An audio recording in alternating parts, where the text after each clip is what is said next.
Eh bien bonjour, je suis très content de vous retrouver aujourd'hui. Alors sachez que si vous entendez des bruits ambiants, c'est normal, c'est que à côté de chez moi, il y a des gens qui sont en train de tondre la pelouse ou de s'occuper, on va dire, des arbres ou de ce genre de choses.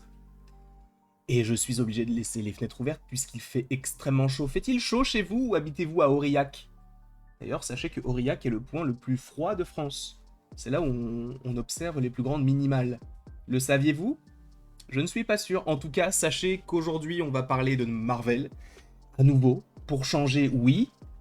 Mais on va parler de Marvel en 2028. Alors c'est vrai que ce n'est pas forcément l'année qu'on attend le plus du côté du MCU de manière générale, même si, en réalité, ça peut être une année, on va dire, qui peut nous proposer pas mal de surprises, supposément.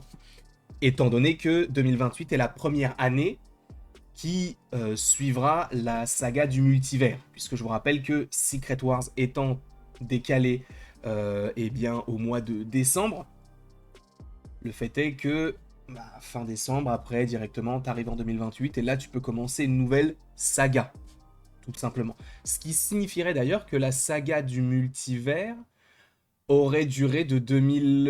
on ne va pas compter 2020, donc on va dire de 2021, puisque 2020 il n'y a eu aucun projet, donc on va dire 2021 à 2027, donc ça aurait duré 7 ans approximativement. Et là donc en 2028, supposément qu'on rentrera dans une phase un petit peu plus cosmique, mystique et en lien avec les mutants, et bien sachez que, selon un article de Variety, Marvel a ajouté un quatrième film en 2028. Sachant qu'il y a une date qui pour moi semble être celle de Spider-Man et qui n'est même pas dans ces 4 films. Je vais m'expliquer un petit peu plus tard. Vous allez comprendre très très vite pourquoi. Disney a annoncé mercredi que Marvel Studios prévoyait de sortir un film sans titre le 15 décembre 2028. Alors c'est assez rare d'ailleurs pour être souligné puisqu'il n'y avait que Spider-Man No Way Home qui était sorti en décembre du côté du MCU, si je ne dis pas de bêtises, puisqu'habituellement c'est février, avril, mai, juillet, de temps en temps septembre, novembre et pour le coup de temps en temps décembre. Et là, on a les 2 prochains films Avengers qui ne sortent pas en mai mais bel et bien en décembre, et du coup peut-être qu'ils se sont dit oui c'est vrai que c'est une belle date, sachant que ce sont les fêtes de fin d'année, qu'il va y avoir les vacances, etc. Donc forcément, c'est là où tu as le plus l'occasion de sortir tes gros projets. Je vous rappelle que Avatar, par exemple, La Voix de l'eau, sort à cette période-là. Je vous rappelle que Avatar 3 et...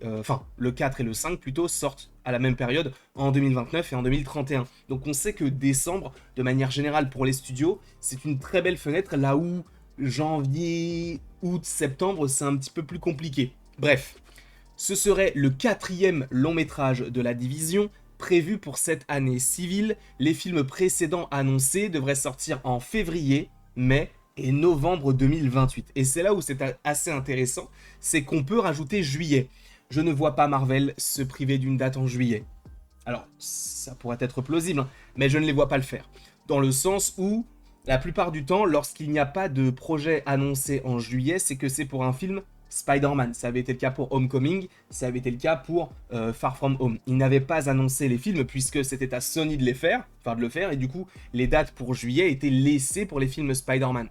Est-ce qu'ils vont continuer, sachant que le prochain sort bel et bien en juillet, et que je vous rappelle qu'a priori, un film Spider-Man devrait sortir tous les 2 ans.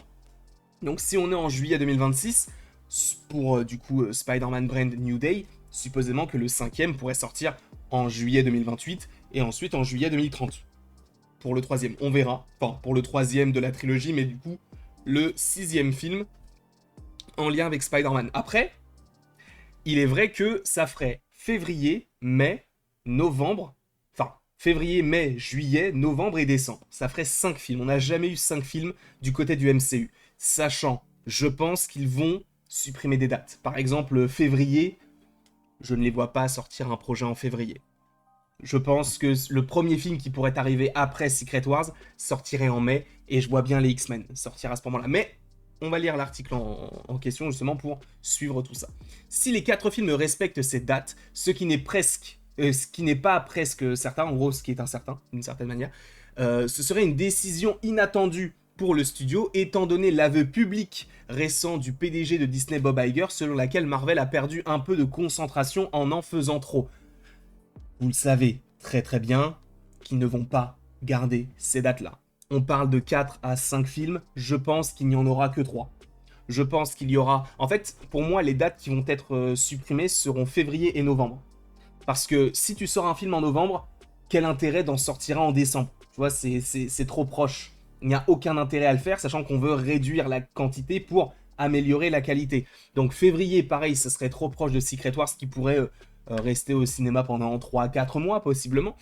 Et du coup, aucun intérêt d'avoir un film en février. Je pense que, en tout cas, c'est comme ça que je le vois, un film X-Men pourrait sortir en mai 2028.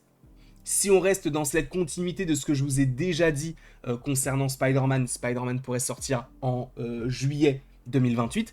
Et le film que je verrai, donc, du coup pour novembre, mais qui a été annulé donc logiquement pour décembre, j'imagine bien Black Panther 3. Si on a une année X-Men, Spider-Man 5 du coup, et Black Panther 3, ça peut être plutôt sympathique. Bref. En tout cas, on va on va continuer l'article. Nous savons tous que notre zèle a inondé notre plateforme de streaming de contenu supplémentaire. Nous avons fait appel à tous nos moteurs créatifs, y compris Marvel, et leur avons demandé de produire beaucoup plus, a déclaré Bob Iger dans une conférence avec les investisseurs en mai. Nous avons également appris avec le temps que la quantité ne fait pas forcément la qualité d'une certaine manière. Et franchement, nous avons tous admis avoir perdu de vue notre objectif en produisant trop, en consolidant un peu et en permettant à Marvel de se concentrer davantage sur ses films. Nous pensons que cela traduira ça se traduira par une meilleure qualité. Donc, réduire la quantité, améliorer la qualité, c'est ce qu'ils veulent faire. Il n'est cependant pas certain que Marvel sortira réellement 4 films en 2028, sans compter la date en juillet supposément. Disney a l'habitude de conserver les dates de sortie de ses projets de long métrage, bien au-delà du moment où ces films pourraient raisonnablement être diffusés à ces dates afin de garantir qu'ils restent disponibles pour d'autres films de la société. En gros, pour faire simple, par exemple pour 2026, Marvel n'annule pas des dates. C'est-à-dire qu'ils ne communiquent juste plus dessus et ils suppriment. Mais ils ne vont pas faire un communiqué en disant on annule telle date, mais on les remplace par telle date là. Non, par exemple pour Avengers Doomsday, Avengers The Secret Wars, ils n'ont pas dit on annule les dates pour ce film-là, mais on le propose à une autre date. En fait, ils ne vont garder que le positif, entre guillemets, en donnant une nouvelle date, mais en oubliant le fait de se dire mais il a été décalé. Tu vois ce que je veux dire? C'est de la communication d'une certaine manière. En gros, on te dit oui, alors le film est... Enfin, justement, on ne te dit pas que le film est décalé, mais on te dit juste qu'il sort maintenant à une nouvelle date. Tu vois, la manière de formuler la chose est un petit peu différente. Blade, de Marvel, a été retiré de sa date de sortie en novembre 2025 pour justement y placer Predator. Bref, en gros, il y a des dates quand même qui sont prévues, mais où on pourrait mettre d'autres films, d'autres licences en lien avec Disney. Pour 2026 et 2027, Marvel a considérablement réduit son catalogue de longs métrages. Après la sortie des 4 Fantastiques en juillet, le studio produira 2 films en 2026, Spider-Man Brand New Day et Avengers Doomsday, et 2 films en 2027, un projet sans titre en juillet et Avengers Secret Wars en décembre. C'est vrai que pour l'instant, donc, on a 2 films en 2026, 2 films en 2027, sachant qu'on ne connaît pas le film en 2027. Est-ce que c'est un film qui pourrait se dérouler sur le Battle World? C'est possible, mais c'est vrai qu'on peut se poser la question également, est-ce que ce ne serait pas plutôt la nouvelle place pour Spider-Man Brand New Day, et qu'il sorte bel et bien entre les 2 films Avengers? Je ne sais pas. C'est vrai que ça peut paraître un petit peu compliqué. En vérité, c'est vrai que là, vu comment c'est parti, j'imagine toujours Spider-Man sortir en 2026. Sachant qu'a priori, donc ils vont commencer la production là d'ici quelques semaines, en juillet. Donc ça pourrait paraître un petit peu cohérent. Secret Wars est censé clôturer la saga du multivers, après quoi Marvel devrait se tourner vers une saga centrée sur les personnages hérités de l'acquisition de la 20th Century Fox par Disney en 2019, les X-Men, du coup qui seraient les personnages principaux. Le réalisateur des Thunderbolts, Jack Schreier, a été choisi pour réaliser le premier film mutant du MCU. Alors là, il le mentionne comme étant non pas... ça c'est intéressant ça pour le coup.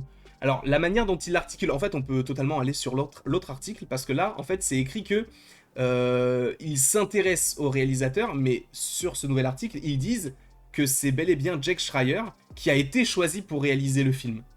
Donc a priori, c'est Jack Schreier qui va s'occuper du film des X-Men, selon Variety. C'est écrit là. C'est même pas il serait envisagé ou Marvel s'intéresse à. Là, c'est écrit noir et bleu sur blanc. Jack Schreier a été choisi pour réaliser le premier film mutant du MCU. Bien que de nombreux acteurs des films X-Men de la franchise de 2000 apparaissent dans Doomsday, parmi les autres projets en développement qui pourraient sortir en 2028, citons Blade, Black Panther 3 et une suite des 4 Fantastiques. Là, pour le coup, pareil, on ne sait pas s'il y aura bel et bien une suite aux 4 Fantastiques. Bon, on peut supposer qu'il y en aura une, hein, parce que c'est un film qui est supposé relancer un petit peu certaines licences, tu vois, un peu comme Black Panther, Doctor Strange, Shang-Chi aussi, tu vois, ce genre de persos qui vont avoir des trilogies, voire plus. Bah, les 4 Fantastiques pourraient totalement en faire partie. En tout cas, je ne sais pas ce que vous en pensez. En tout cas, dans ce dernier paragraphe, on en prend quand même pas mal de choses. Je ne sais pas ce que vous en pensez. Donnez-moi votre avis dans les commentaires. Et évidemment, bah, il ne me reste plus qu'à vous dire à la prochaine pour la prochaine. Et encore une fois, merci beaucoup à vous d'avoir été présents. On se retrouve d'ici quelques temps pour de nouvelles vidéos et pour de nouvelles aventures. Et d'ici là, passez une excellente journée.